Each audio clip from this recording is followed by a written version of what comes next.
Atos capítulo 14. E aconteceu que, em Icônio, entraram juntos na sinagoga dos judeus e falaram de tal modo que creu uma grande multidão, não só de judeus, mas também de gregos. Mas os judeus incrédulos incitaram e irritaram contra os irmãos os ânimos dos gentios.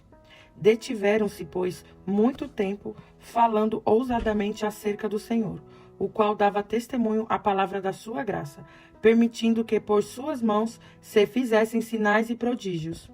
E dividiu-se a multidão da cidade, uns eram pelos judeus e outros pelos apóstolos.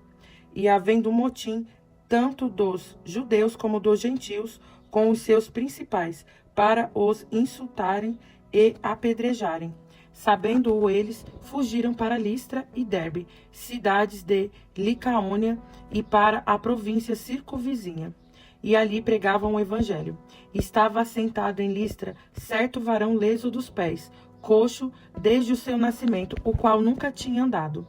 Este ouviu falar Paulo, que fixando nele os olhos e vendo que tinha fé para ser curado, disse em voz alta: levanta-te direito sobre teus pés. E ele saltou e andou.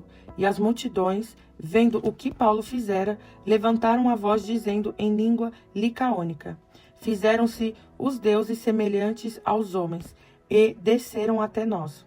E chamavam Júpiter a Barnabé e Mercúrio a Paulo, porque este era o que falava. E o sacerdote de Júpiter, cujo templo estava em frente da cidade, trazendo para a entrada da porta touros e grinaldas, queria, com a multidão, sacrificar-lhes. Ouvindo, porém, isto, os apóstolos Barnabé e Paulo rasgaram as suas vestes e saltaram para o meio da multidão, clamando e dizendo: varões, por que fazeis essas coisas? Nós também somos homens como vós, sujeitos às mesmas paixões, e vós anunciamos que vós convertais dessas vaidades ao Deus vivo, que fez o céu e a terra e o mar e tudo quanto há neles, o qual, nos tempos passados, deixou andar todos os povos em seus próprios caminhos. Contudo, não se deixou a si mesmo sem testemunho, beneficiando-vos lá do céu, dando-vos chuvas e tempos frutíferos, enchendo de mantimentos e de alegria o vosso coração. Dizendo isto, com dificuldade, impediram que as multidões lhe sacrificassem.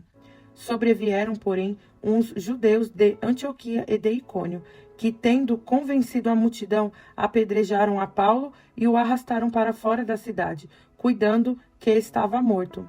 Mas, rodeando-o os discípulos, levantou-se e entrou na cidade. E no dia seguinte saiu com Barnabé para Derbe. E tendo anunciado o evangelho naquela cidade e feito muitos discípulos, voltaram para Listra e Icônio e Antioquia, confirmando o ânimo dos discípulos, exortando-os a permanecer na fé, pois que por muitas tribulações nos importa entrar no reino de Deus. E havendo-lhes por comum consentimento eleito anciões em cada igreja, orando com jejuns, os encomendaram ao Senhor em que havia crido. Passando depois por Pisídia, dirigiram-se a Panfilha.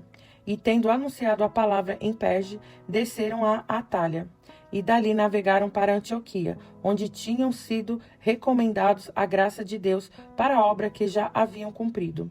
E quando chegaram e reuniram a igreja, relataram quão grandes coisas Deus fizera por eles, e como abrira aos gentios a porta da fé.